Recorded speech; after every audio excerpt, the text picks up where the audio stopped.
Behold, the Blizzard Watch podcast. Thrill to Liz Harper, editor-in-chief of the site. Be aghast at Joe Perez, who's trying to turn himself into a bat mutant, I guess. Hi. And hi, it's Cory. Say hi, Cory. Oh, now I'm disappointed. Thrill to Cory's disappointment! I'm glad that you have a soundboard now. Oh, that's so nice. That was perfect. Anyway, hi guys, it's a podcast. We're going to talk about a bunch of stuff. I'm going to do something a little unusual here in that we have had a bunch of questions for 3 weeks now, and we've never gotten to them.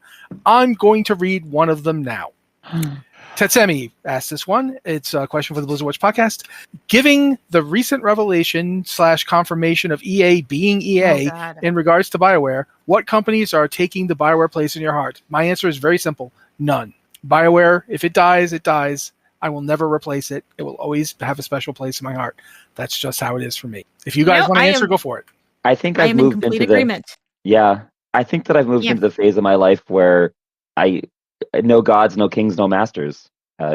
If a company makes a great game, I'm there for it. But we've just seen too much nonsense around the gaming industry for me to be like super ride or die about something. Yeah. I'm kind of in the same boat, and this kind of ties in, I guess, with a little bit of my fatigue with video games in general. Is game companies aren't monoliths anymore. They're not these bastions that we thought they were.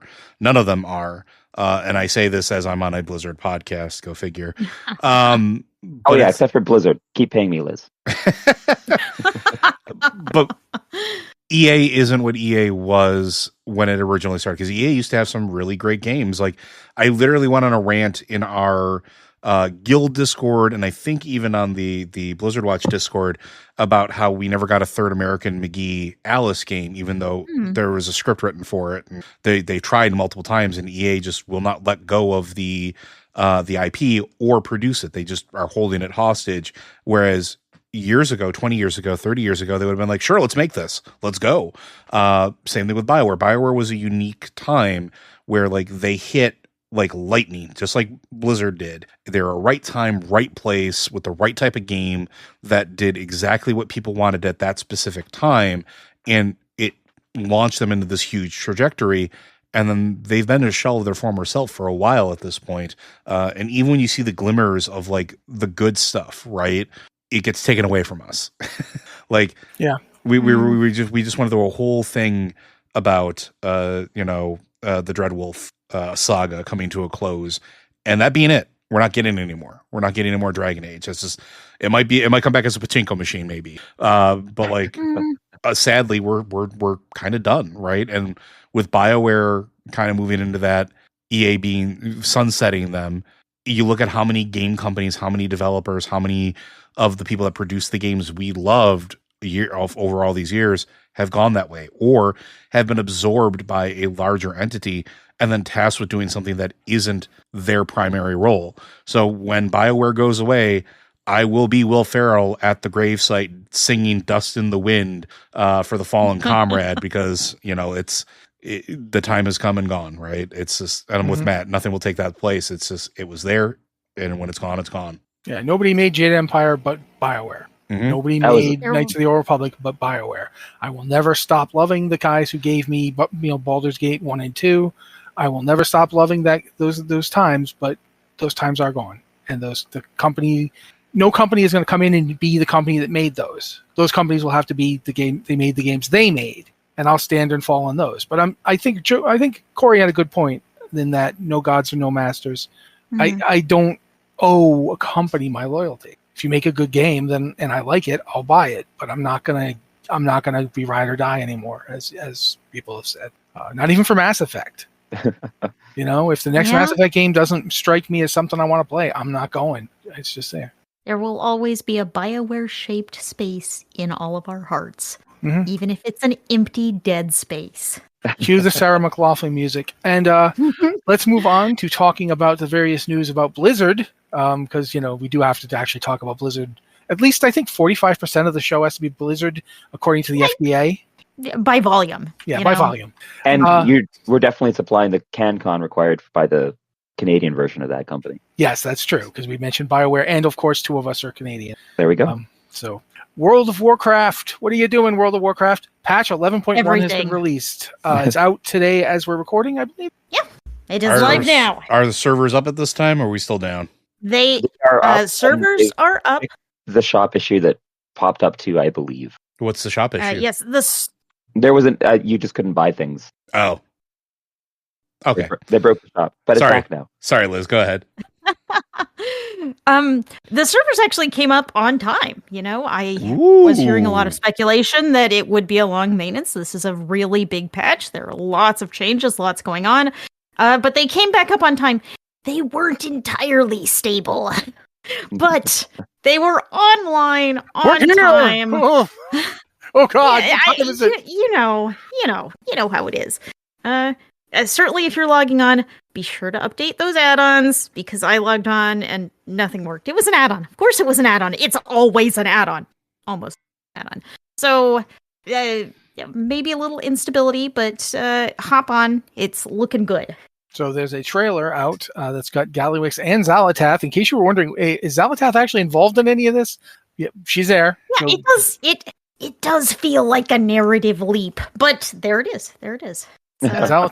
Xalatath's involved in many things, including wacky goblin hijinks. Those wacky goblins. It's like there's a tone disconnect between these two things. That they're definitely trying to make it work. But it does feel odd to have Xalatath in the same room as Gallywix. It just feels weird. These are characters that exist in their own little worlds. And Gallywix especially is really a caricature. So it feels weird to put them together in a scene. Yeah, you keep thinking at some point Claudia Christian's just going to kill this man. I don't know how to put this. It just feels like the Ivanova speeches from I can't remember the name of the show. Oh my God. I'm going to get destroyed. People are going to come to my house. You guys remember the show. Anyway, yeah. That's going to happen. I mean, it's possible. It is possible. We know we're going into the Liberation of Undermine raid. We know Gallywix is the final boss. Maybe she comes in and kill steals at the very end. I could see that. Or I could see her showing up just to be amused at his death. But we should talk about, in addition to the Goblin cartels that you can get rep with, there's a Everlasting Nogginfogger potion? Yes. That costs you 50 silver every time you use it? Yes. That is so Goblin. Wow. Nogginfogger's gotta make his money, right? You used to have to go all the way out to Gadgatson to buy your Nogginfogger potion. Now you can just buy this Everlasting Nogginfogger potion and pay as you go. It's the perfect potion. He's got a subscription service. You know what? Also, this show was Babylon 5. I'm in. I'm like this. This is gonna be one of the first things I get. Dang it! I'm gonna find my way to it. So this is on the Nogginfogger reputation renown track. Yeah. I'm totally blanking on the name of the cartel. So someone fill in for me here. I think isn't it just the Nogginfogger? Am I just like my brain breaking? Or is it Steamweedle? It's Steamweedle. Steamweedle. That's it. Yeah, because that's where he is down in Gadget's Hand. Yes. Gadget's Hand's the Steamweedle. Yeah, there we go. My brain broke. Sorry, folks. All of our brains broke at the same time. My brain didn't break. It just was refusing to engage in the first place. It was like, no, man, I don't care. He's Nogginfogger to me. I don't know what his name is. This is... it's very much like Azkahet reputation. You pick cartel to work with this week. So you may want to go Steamweedle so you can get your very exciting Nogginfogger elixir. So you can pay 50 silver every time you want to use it. But it's better than going to buy a new one. You have to go buy a new one anyway. So it's kind of like if you have food, it's like a food delivery system. Like when you have one of those companies against the cart and you're paying more, but you don't have to walk in like -37 snow and ice. I'm Canadian again. We just felt we could throw more of that in there. But yeah, it is interesting to see them do that. Quite frankly, I think it's kind of nice that you just, instead of having to constantly go back to get new stuff. In fact, I want them to bring out some kind of like winter spring trainer. Like he's like this big, this big, what are they? I forget what the bear people are called. Thank you. Big Furbolg. And you go and buy this Everlasting, one winter spring thing, and you just be big whenever you want. And yeah, sure, you have to pay another 50 silver, but great. That way I don't have to worry about it. I mean, I thought Translog was going to bankrupt me, but now it's going to be Nogginfogger. You would have to drink a lot of Nogginfogger to go bankrupt in this economy. Even in this economy, you would have to drink a lot of this. So in addition to this, we should talk at least briefly about the big time thing. He's a car rebuilding YouTuber, and he's building like one of the hot rods from the whole new expansion. It's ready. It's done. It's drivable. Yeah, but in the video, he's building it. Like the video is him building this car, and it reminds me of like videos they did in the past that I really loved, like the whole deal where they would make a sword, although they never made Ashkandi, the cowards. So yeah, I'm totally down for this right away. So I wanted to mention that.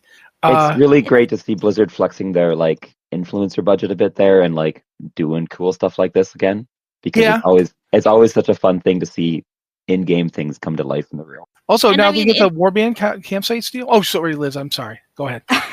I mean, the end result looks exactly like an in-game Goblin card. They nailed it. It shoots fire. It's a whole. It's very Goblin. It's the Goblin aesthetic. It's got the little raccoon tail hanging off the aerial. Yep, it does. I mean, I do wonder if it is like street legal in California where they were building it, but I also wonder that about the ones in game. Is anything street legal? Are there, goblins aren't big on laws anyway, so this does not seem safe. They've got that scene from Parks and Rec where Nick Offerman's character Ron Swanson just holds up the note saying, "I can do what I want."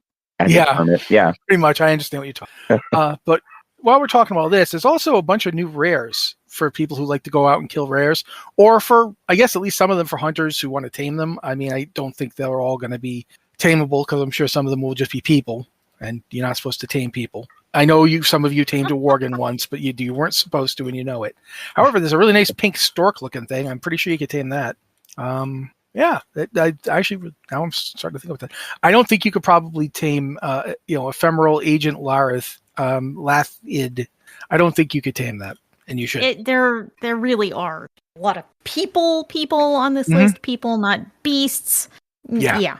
So I mean, we're in a whole new zone. So it's not a surprise that we have new rares to summon and fight. No, that's a big deal from the last few. But it's still nice to have them. Yeah, it's totally nice to have them. I thought the weird thing here was that some of them are cartel specific. Like you need to reach a certain amount of renown with a certain cartel to be able to summon and kill them. Yeah, and don't you also have to be renowned with the them? You have to actually be aligned with them, or is that just you have to generate the reputation by being aligned? To the best of my knowledge, you have to get to a certain reputation level with them, and you can only summon the boss if you are aligned with them that week. Like, you can choose a different one every week, just like in Azj-Kahet. But when you are at this reputation level, which I think is renowned 6, and also aligned with them, you can summon these rares and kill them for loot, reputation, fame. I don't know. Fortune, maybe. There's one for each cartel. There's one for the Bilgewater, one for Steamweedle, one for the Venture Company, and one for the Darkwater Cartel. And then there's a fifth one that we don't know who they get them. There's go ahead. Well, there is a secret fifth cartel, which is not official really yet. Secret, right? It's not that secret, but it's not one of the main 4 that are going live at launch. So yes, I mean, the final rare is called the Dark Fuse Precipitant. Precipitant? Am I saying that right? I don't know what that word means. It means rain. It means precipitation is rain. Precipitant means he makes it rain. So okay, sure. So you would assume this is a Dark Fuse related rare that perhaps people aligned with the Dark Fuse could summon, but they are not an official cartel right now. But I'm sure if they ever become one, we'll all be very shocked. Yeah, we will be very shocked. Like, I was very shocked to find that Gallywix was working with Xalatath. That was like... I mean, it makes sense. It makes sense for him to want to work with her. It doesn't necessarily make as much sense that she's working with him. Unless she wants something specific, like, all the cash might. Yeah, I just mean, like, I don't know. It's a personality thing. She feels very much an ends justify the means kind of lady. So I could see her putting up with Gallywix's obnoxious to get her hands on some tasty Cajamite. Yeah. And with that, sorry, I'm looking at the trailer and thinking to myself, man, this is some crazy stuff. But yeah, in addition to all of that, what else have we got to talk about? We talked about the rares. I didn't even mention the rare that is a crab with a bomb for a shell, which I just love the very idea of it. Yes, there is, because if you're living in Undermine, if you're a crab living in Undermine, you need a new shell. You're gonna use what's available. Even if it's like a bomb casing. Yeah, I do not dispute that. I think it is, in fact, very logical that you'd be using a bomb casing in Undermine or something else. I mean, whatever, detritus would happen to be at hand. All right. It's probably going to be one of those patches. Maybe a car. Maybe a car. Yeah. Car crab. Or it could be a beetle. A beetle with a big bug tar. Anyway, I wanted to mention briefly the new Warband campsites. Some of which you can get now, some of which are coming later. Is it like, I remember, I don't know if it was Joe talking about it or somebody. Someone told me that you can basically have like absolutely every single one of your characters in a campsite now. So instead of just having the one campsite for your one group of Warbound, you'd have like 30 campsites for all of them. Is that real? Yes, that is real. You can have different groups of characters on different campsites and like scroll between the campsites instead of just like scrolling through your character list necessarily. All right, then my big question is, which ones of these campsites are the ones you guys think you might use? I logged on earlier and immediately switched to the Honoran Overlook, which is just what it sounds like. It's a little campsite in Honoran Plains. But I've got to admit, that was mostly because I needed a change of pace. I wanted something different. I really can't wait to get my hands on the Goblin one, where you get the statue of the Gallywix in the background and it's bright lights and that's Goblin nonsense. Lay it on me.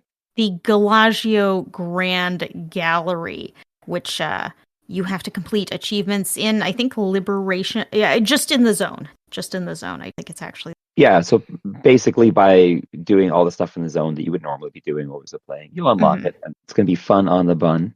I'm sorry, I like the Freywald Spring. It's really I don't have the achievements yet, but I have some of them. So yeah, that's kind of that is one you can get now, or you may already have. Yeah, you just have to get to season 2. That's just your Kaz-Algar.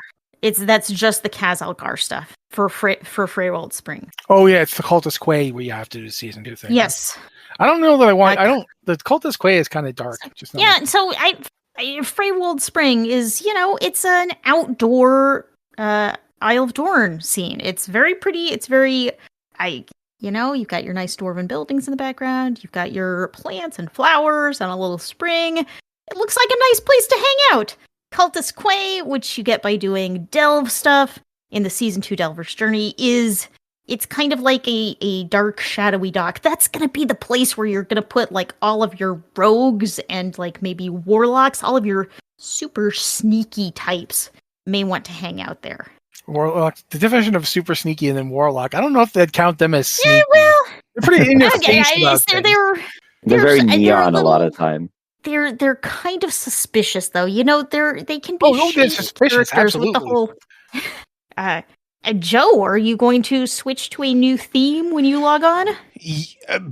More than likely, but I have not made a decision yet. Like I haven't decided what it's gonna be. So I will probably post a picture online when I log in after the podcast.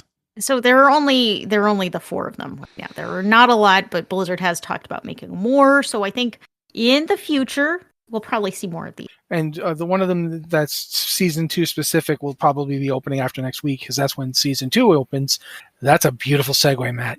Amazing. Next week we get a Liberation of Undermine raid. We got various mythics coming in. I don't do a lot of mythics, but I do think it's cool that they're getting new stuff. Are we getting different? I want to say catchphrases, but that's not what they're called. The words that you get to tell you what's happening in the mythic. Affixes. Affixes, thank you. Jeez, I could not say that. So we're getting new ones, right? I don't believe so. I think it's still the Xalatath-inspired grab bag of stuff. Don't quote me on that. We've already covered the changes that they're making, which are more quality of life changes than anything else, right? Yeah, they're tweaking a lot of stuff to be friendlier for the pickup group scene because it was getting kind of dire that people weren't having the most fun. And when it's a game about fun, you should be having fun. So, in addition to all that, we're also getting a new world boss named the Gobfather. And the Gobfather drops a warbound until equipped item on the first kill each week per account. It's a new kind of loot system for world bosses. So up to this point, world bosses they'll drop a piece of loot. They have a chance of dropping a piece of loot specifically for the character that you killed them on. Now, instead of doing that, for your first kill by any character on your account for the week, you will get a warbound piece of gear that may not be specific to your character. It may not be anything for any of your characters. But it sounds like you will get a guaranteed piece of gear, but it will be warbound, and it will only happen for your first kill of the week. So there's really no need to run through all your characters to get it, is what you're saying? Yeah. So, there's got to still be a reason to kill the boss, right? The first one will get you something for sure.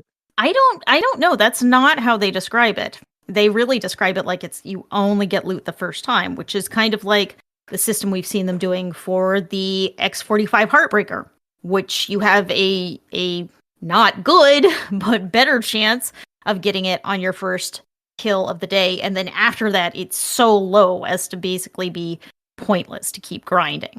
But the thing that I wonder about with this is it sounds like you're definitely getting loot the first time you kill it, but you won't necessarily be getting loot for your character. So if you go in and kill him with a character that you're trying to gear up, it may not help you at all. In fact, if it can give you anything for any class or spec, it's more likely that it won't help you than it will help you. So I'm kind of iffy about that one. But Cory, you're right. Maybe it gives people a point to keep killing it even after their main character could not necessarily make use of the gear. Yeah, I've got nothing to add to that. I really, you covered it. Yeah, that's pretty much where I was too. Now we'll talk about the new Delves mechanics, because we're not going to talk about them. We've talked about them before, but they're including Tank Brown Bronzebeard. Even though the season's actually starting next week, the Delves are in right now. Am I understanding this sentence correctly? I haven't gone looking for the new Delves yet, but all of the mechanical stuff is already in. Like, if you look at your Delver's journey, it's still the Season 1 journey this week. Season 1 is still on this week. This is the last time for Season 1. But next week, you'll get into all the new season. But so, if you start a Delve tonight, you'll have Tanky Brand now. You can choose to have a Tanky Brand, and he's actually supposed to be easier to level up now. I believe he takes less experience to level up, so he may be a little easier to get him up through the levels if you haven't bothered in the past. Okay. Also, we haven't mentioned this one that recently, but both Plunderstorm and Turbulent Time Waves are now over. For now. Until such time as they do another one, yeah. But there's a note here that I wanted to discuss briefly because it's an interesting point. I'm just going to read it so everybody listening to the show can actually know what the question is. It seemed like far fewer people were engaging with Plunderstorm till the end. Was it a misstep to change the way Plunder Renown rewards? Sorry, I was turning it to Plunder Renown. That was really weird. Plunder/Renown rewards were doled out from engagement numbers, Go Burr standpoint. Do you think they'll bring it back a third time? So, do you think he'll bring it back a third time? Definitely, 100%. I would be surprised if they didn't. Yeah. It's such an easy break glass to incentivize some players to go out and do a different thing button that they can push basically whenever. You got to have a new palette swap for your rewards, but get a guy working on the rewards in the background. It'll keep a bunch of players occupied in your game in a fun way. Like people are enjoying themselves, and they get to do that. They get to do another Plunderstorm Creators Cup where they have a bunch of influencers team up and run around and kill each other, and then we get to watch Genji win again. Okay, then the next question is, do you think they're going to use this system Or do you think they'll take it back to the original system? I think that the public sentiment was more on the side of the system. So yeah, you did have a bunch of people that were they're just there for the loot. They're going to get in and get out as fast as they can. And this made them, it's less of a slog. You can get the thing you want the most right away. Mm-hmm. So I feel like that's, from a psychology standpoint, that's probably better than you got to get on the treadmill and stay on the treadmill until you get the thing. I think. Liz, what do you think? I think the new system was a lot better. I really did not dive into Plunderstorm this time. It's not my favorite kind of gameplay. And I decided, that pirate coat, it looks really cool. It probably would not take me very long with this new type of system to get it. But I don't have to do that. It is very freeing to just decide, I don't have to do that. That's content I'm not super into. I can just not do it. So I'm sorry, Liz, but that's not allowed. You have to do everything all the time, everywhere, all at once. No, I don't. Yeah, I think picture Liz running down to throw a hammer at a screen, a la that 1984 Apple ad. That the fact that I'm mentioning it paints me as this ancient thing from a crypt below the earth. From forbidden bastions of antiquity, I bring you this reference. Joe? No, I was gonna say, I know people really enjoyed it. There's a reason they brought it back, right? And it wasn't just because it was a break glass in case of content drought because we're in the middle of an expansion. It was people enjoyed it. People were asking when it was going to come back, so they brought it back. So it coming back a third time, very likely. It's not something that I will engage with because I tried the first time. And as much as I like battle royales, and I do, I mean, you can ask Mitch how many times we took first place in teams in Fortnite.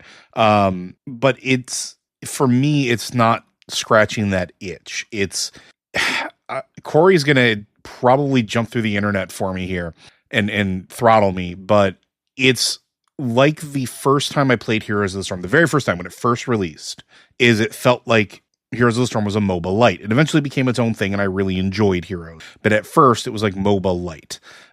In this particular case, for me, Plunderstorm is Battle Royale light. It has a lot of those. You didn't say PUBG light. I thought you were going to say PUBG light, and I'm like, oh God, I'm going to cringe.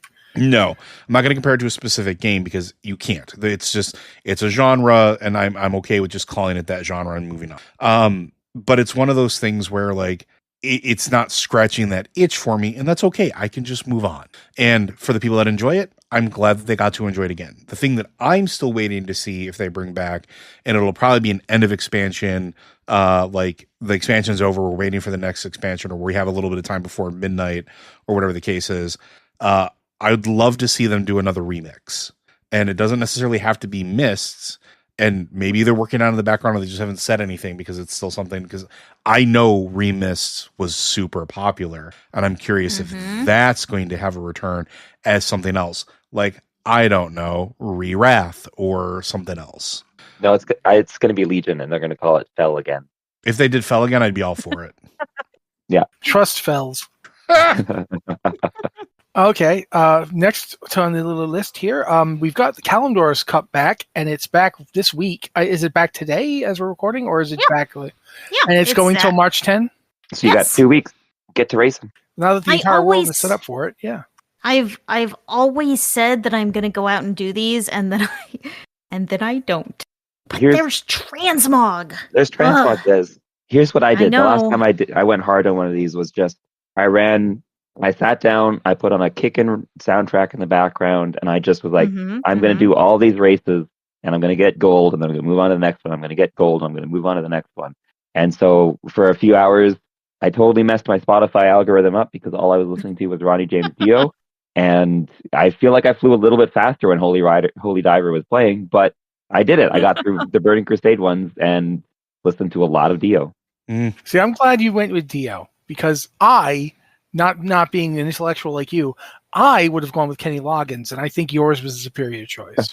Look, I even wrote a breakfast topic about this a million years ago about what song would you put on in the background when you're dragon riding for that feeling, and of course, obviously, Danger Zone is a standout because of Top Gun. I would have gone with Mr. Knight from Kenny Loggins. He's just showing off as Kenny Loggins now. Oh, that's man. all this is. Look at this guy who's big into K-Log. I am. See, I was going with. See, my thing is quite simply. I would have used the song "Sister Christian." There's a good one too. By Night Ranger. By Night Ranger. Wow. Okay. See, I can do this with you if you want to do this, Joe. We can do this. Let's go deep down the '80s rock hole here. Let's do it. I mean, the other obvious one is Foo Fighters "Learn to Fly," but it's. I don't think it's got the right BPM. Like if you're going to go old school, you're going to go Motley Crue, "Kickstart My Heart." That's a really good one. A little bit of Poison. Feel Good. Can't say no to Dr. Feelgood. Yep. 409 Beach Boys is actually pretty good for that as well. Radar Love. Like, I mean, come on. Radar Love. Golden, anything Golden Earring, really. Running Down a Dream, Tom Petty. We could do this all night. Trust me. I'm a music nerd. Any song, I have a song. Flock of Seagulls, Space Age Love Song. I defy you to prove me wrong on that. Jerry was a race car driver by Primus. Let's go. Oh, wow. Okay. No. We're going to move on because if we keep doing this will be the show.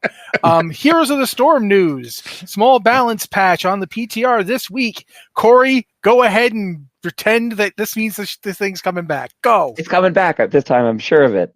Any day now, they're going to make the announcement that Heroes of the Storm is getting version 3.0. Honestly, did anyone else feel like they're kind of like they're taking stuff from Heroes of the Storm and putting it in Overwatch? They're always doing that. Heroes of the Storm was such a great.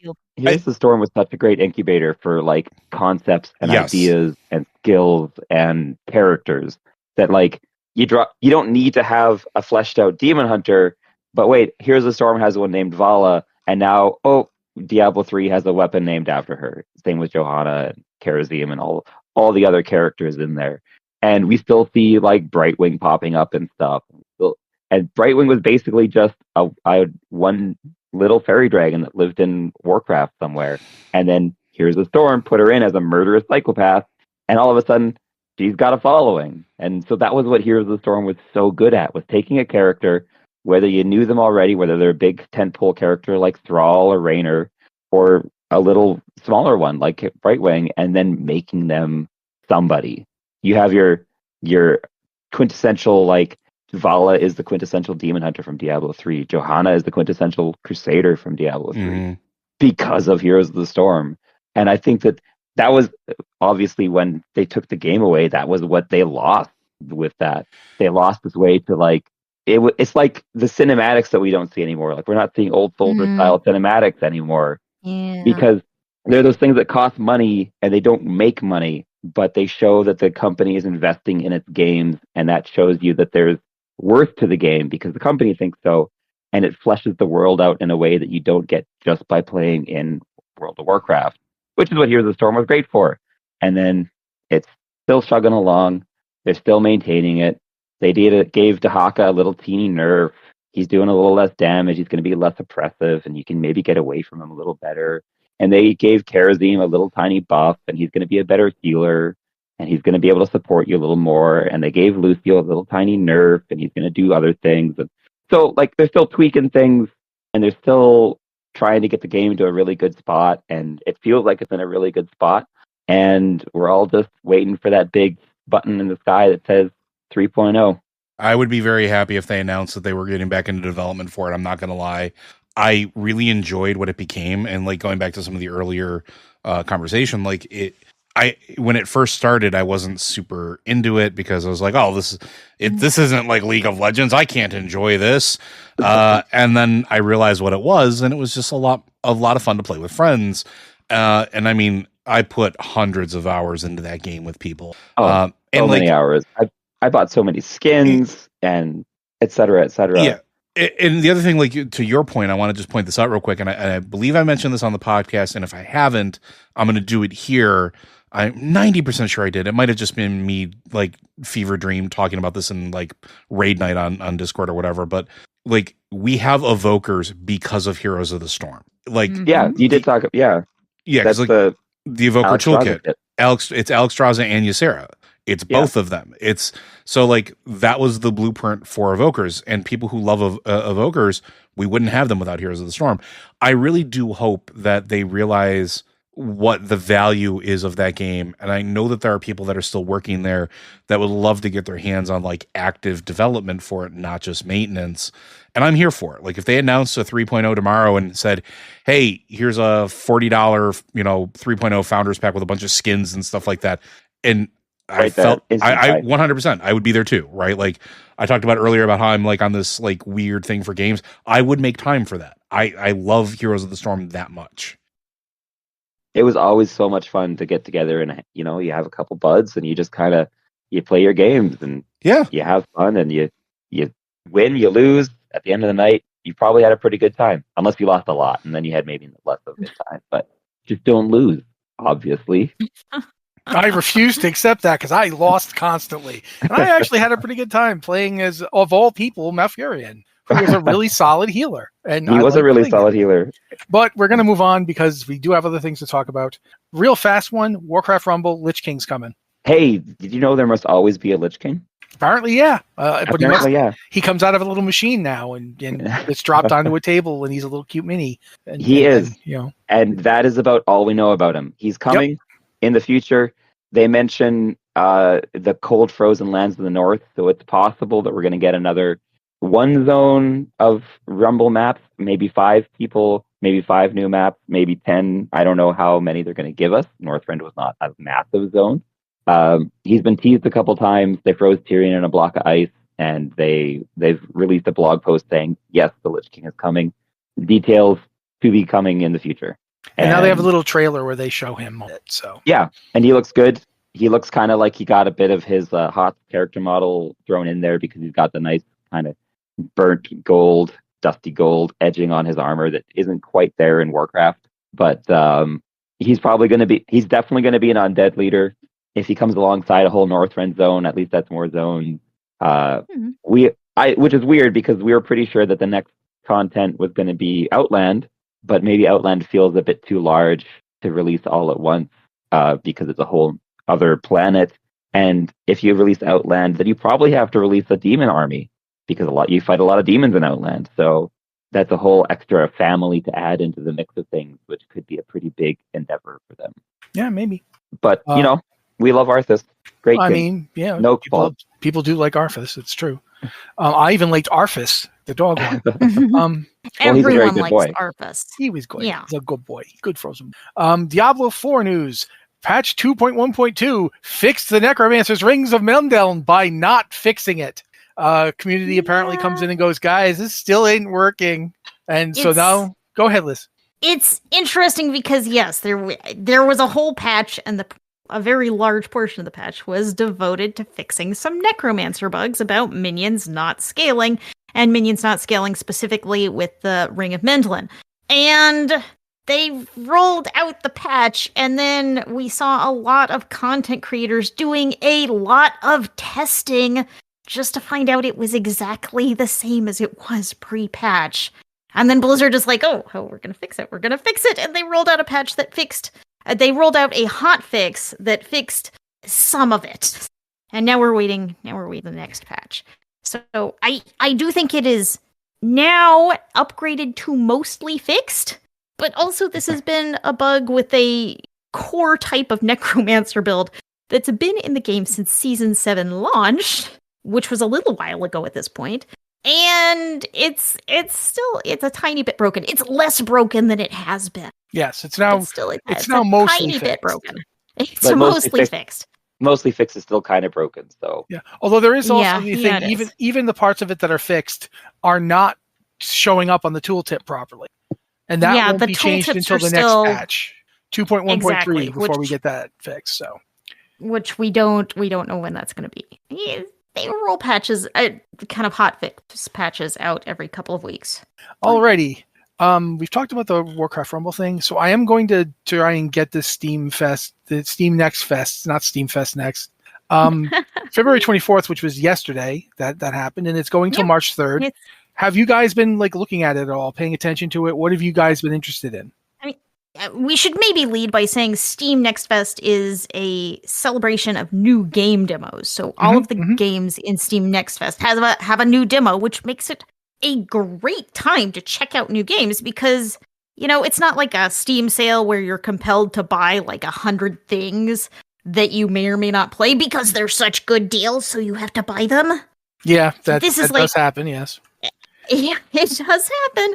Not that any of us know from personal experience. No. But here, it's just like, hey, there are a bunch of cool game demos, and you can download them right now and play them right now. And that's what makes Next Fest super great, because it's like, okay, here are all these great games, give them a try, and then when they're released, you were like all in. You've played some of it, you want to play this game. It's funny. I just saw some, I don't know what part of the industry they were in, but somebody was talking about how they feel like game trailers don't really make sense because you put all this money into making a trailer and then it results in very little click-through and buying of games. Mm-hmm. It turns out that if you let people play your game for a little while, it actually leads to a lot more sales. And so it's nice to see demos coming back because, and everyone made fun of them because it's like, yeah, you just reinvented demos for games. Congratulations, you reinvented a train. Kind of situation, but it's great. Let's throw more demos of things. We wouldn't have to reinvent the thing if you guys had just been doing it. Exactly. But I mean, maybe you're not going to look at a trailer for a game like Creepy Redneck Dinosaur Mansion 3 and then buy it sight unseen. But if you have to play Creepy Redneck Dinosaur Mansion 3, going to be dying that. It's got dinosaur right in it, Cory. What's wrong with you? I played Ark Survival Hunter for like 3 years, man. And that is, in fact, a game that you can download a demo for. And you could be playing Creepy Redneck Dinosaur Mansion 3 right now if you wanted to. It's true. I do. But anyway, since no one's actually listed any games that they've looked at and said, ooh, that looks interesting, I will start with one.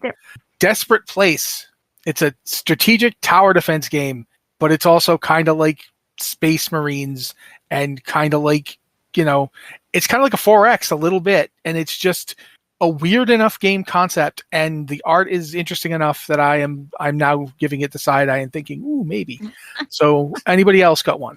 Well, the next Duck Detective game has a demo. It's it's kind of right there in the name. You're a duck. You are also a detective, solving mysteries. The last one was it's a cute short game. I enjoyed it. You realize that started in Gravity Falls, right? Duck Detective was a TV show in Gravity Falls that everybody except for Dipper was obsessed with.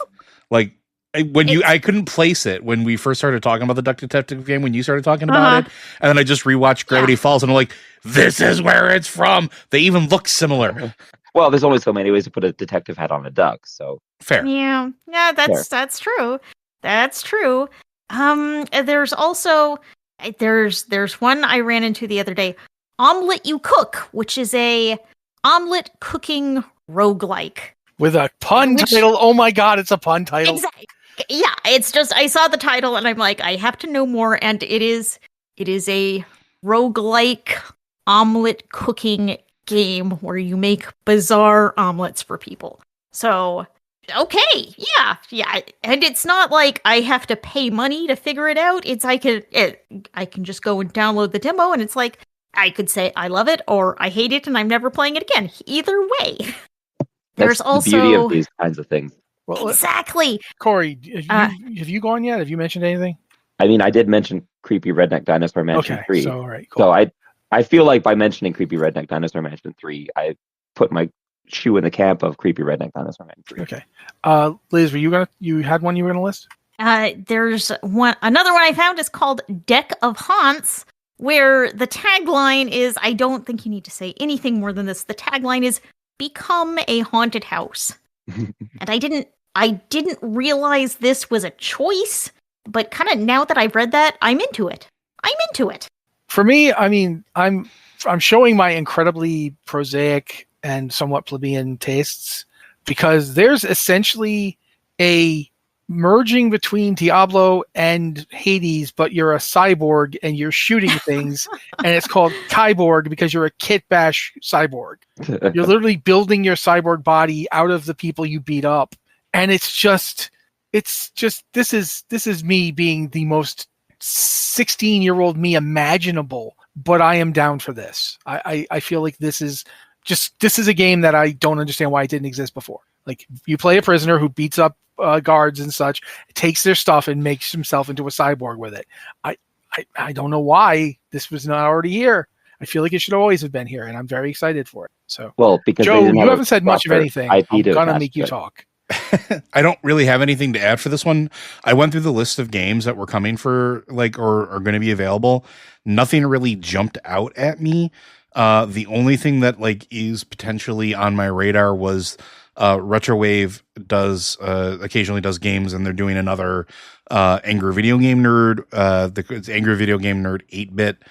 Which is going to be a demo available. I might check that out if I have a few spare moments, but going through it, the one thing I did notice is that a lot of the titles there's a lot of chaff, right? There's just a lot of junk. There's a lot of veilly thinned, weirdly sexual games, and there's some that look like they might be cool, but then you start reading a little bit further, and then you start questioning what the motivation behind it is. It's all over the place, and it's Steam, especially with the independent stuff, has been weird lately over the last several years probably. But nothing really jumped out at me as particularly attention worthy, at least for me. So, but that also might be me being highly focused on, the other thing that I talked about during the pre-show, in not really seeing anything that tickles my fancy enough to really jump on the preview train there for it. I will say Go ahead. There's one more on my list called Tiny Bookshop, in which you run a bookshop, but it's a bookshop on a little trailer that you tow around behind your car, and you set your bookshop up at the beach, and people come and buy books, and you decorate your bookshop, and you shelve books, and it's that sounds. This is my dream life. I was going to say, we have around chocolatier guys running a bookshop. We have somebody in real life that does that in the warmer months here in the city. They have a little tiny home thing that they drive around and park in some of the more inaccessible areas, and they just sell books and stuff like that, and it's usually really cheap or directed towards kids that don't have access to libraries or stuff like that. I like that. That is exactly this game. So it's a very cute demo out now. I still think Haunted Chocolatier needs to come out tomorrow. Yeah, I would be in on that one also. Gonna at this point throw it over to Liz to do the Patreon things that we get. I am here to tell you that Blizzard Watch is made possible by listeners like you, our supporters on Patreon. We do try to keep the Patreon at around $4,000 a month to kind of keep the site healthy, growing, give us room to do all of this great content that I hope you enjoy, including this podcast. So we've been hovering a little under that. If you're able to support us on Patreon, that really helps. Even if it's just $1, it super helps. I want to say a thank you to a couple of new supporters. Alex, who supported us 5 minutes after we recorded the last podcast. So I have to give a big thank you to Alex. You came in just right after I was able to give you a thank you last week at $5. $5 gets you an ads-free site experience. You can log on to blizzardwatch.com without the ads and just enjoy the content, which I really hope you enjoy it. If you don't enjoy it, I apologize. But we also had Jeffrey upgraded his pledge to $32, which is a very strange amount. I don't know where that number came from, but 32 is a pretty good number. Thank you so much. You two are the reason the site keeps going. Even any amount, $1, $2, $3, whatever you have helps. And I understand if you cannot contribute to the site in this way. I get it. But even being here listening, liking, sharing, subscribing, all of that helps.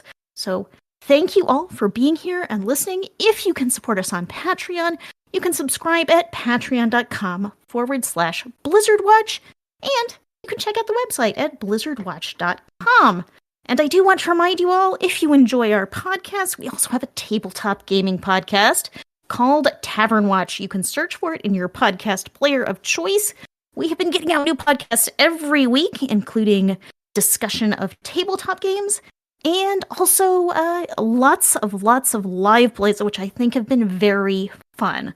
So you can jump onto that and listen to us check out lots of different games, so you can have a diverse view of what's out there and see some different games. It's been a blast. I hope you will check it out, subscribe, and enjoy. Thank you so much for your support. Thank you. I don't know why I just sat there for a second listening and didn't respond. You were mesmerized. No, seriously, like I was just sitting here thinking about like complex relationship webs, and I'm like, what is Matthew? You cannot do this now. So yeah, do we have enough time for any more questions? I'd like to do at least one more. It'd be nice if we could get one more. What about we try to do that first question on the list? Oh, okay. 1UP versus CPU. I think I like your name. That's actually really cool. It made me think. This one is, what would you do if you got a WoW neighbor who did something off-putting with their house, like put a Maldraxxus theme on it? And to me, I am the kind of guy who, when the HOA is mad that my neighbor has a giant skeleton, will go over to his house and tell him, I love your giant skeleton. Don't take it down. So I think I'm okay with Maldraxxus themes on the houses. But quite frankly, I have no idea if that's even going to be possible. Joe? I would grow a giant shrubbery. So you're okay with whatever your neighbor puts out, right? Yeah, I mean, you just don't want to see it. Yeah, if my neighbors could do whatever the heck they want, as long as it doesn't violate my space and whatever. And if it was really that god awful eyesight for me, I would find some way to block it with something that I did enjoy, whether it was like a tree or a fence with like a mural on it, or a rock formation, or consider giant skeletons. An army of giant skeletons, which is exactly what I was going to say. Did you know they make giant skeleton chickens now for Halloween as well? And I'm probably going to get a couple of them for Halloween. You're talking to the guy who not only knows about the chickens, but I also know about the skeletal T-Rex. Yeah. That is even bigger than the giant skeleton. Yep. This is going to become like some weird one-upsmanship where the companies just keep trying to make a 17-foot skeleton, and they all said they were mad, but the dream of the 17-foot home skeleton has finally become true. To be fair, this is the future I want. Yes. Yeah. So Liz? Man, I'm going to be the one to say that I'm going to burn that Tower of Bones to the ground. That probably won't be possible, so I'll just have to sit here and become like the neighborhood watch who is just really, really aggravating and like manages the paint colors that you can paint your houses. That's not the neighborhood watch. That's the HOA. Liz is becoming the HOA. Run! Yeah, I don't know what happened. How did we go wrong? There's definitely going to be some streamers guild group out there that, like, in order to be part of streamers neighborhood, you have to conform with exactly this kind of aesthetic. I fully intend to judge everyone's houses like I judge their transmogs. And if someone builds a Tower of Bones next to me, next to my adorable, cute beach cottage with a perfect, pristine little garden, if someone does that, I'm going to be very angry. And I maybe there will be a way to block the view with a giant shrubbery. If so, I will continue to be content. But I will still be judging people. Okay. Cory? Hi, I'm the guy that's going to be doing the giant Tower of Bones. So. it's like news. A giant Tower of Bones. And good news, Cory's in guild. It works if you're in the kind of neighborhood that is like giant Tower of Bones themed. But if you're in like the cozy cottage neighborhood and you build a giant Tower of Bones, Cory, can I interest you in a cozy Tower of Bones? Oh, I mean, it would be a giant Tower of Bones, but it would be cozy to me. Yeah, I just think you could, like, dress it up with a nice pink mushroom top on the Tower of Bones. Have some gaily dressed bone servants. We'll workshop it. But okay, will the bone servants have like bow ties and top hats, little jackets? Oh yeah, some kind of hat. The leader has a monocle. The leader of the bones of this bone servants. But when he goes Bone Storm, he's like, I must say, Bone Storm. But anyway, I think we've covered 2 questions, so that's cool. That's better than we usually get. We did some questions. Yep. So at this point, I guess I'm going to do that thing where I say Blizzard Watch is brought to you by Patreon. If you have any questions for us, please send them to podcast@blizzardwatch.com. with the subject line podcast or Blizzard Watch, so you know it's for this show. And feel free to ask questions for any of our other podcasts. We've got a Tavern Watch recording coming up in March, so good time to send questions in for that. This has been the Blizzard Watch podcast. Thank you so much to Cory for being here with us and keeping us, absolutely not even remotely keeping us on track. Oh no, I'm very much keep I don't know what I was thinking. Kind of guy. Yeah, no. Absolutely. You keep leaving the back door open, and like a stray cat, I keep wandering in. Well, to be fair, my to be fair, we need a stray cat to wander in. Otherwise, it's just going to be me and Joe trying to one up each other on obscure 80s songs. I legitimately mentioned the touch. I didn't know. I can't believe no one mentioned the touch. I was going to, because I'm a huge Transformers freak. I have a playlist for this, friends, and if you want it, I will share it with you. But I legitimately have a songs to drive fast to playlist on Spotify. Yeah, I believe you. That's a dangerous playlist. That could get very expensive. Yes, but yeah, Joe. Liz, also, thank you guys for being here. Thank you to everyone listening for being here, because otherwise this would just be me sitting in my office kind of talking to myself for an hour and a half. And I'm not above doing that, but it's sad. And this isn't sad because it's a podcast and we're all having a good time, hopefully. So, yeah. Thank you guys all so much. Thank you to everyone involved. And we will be back next week.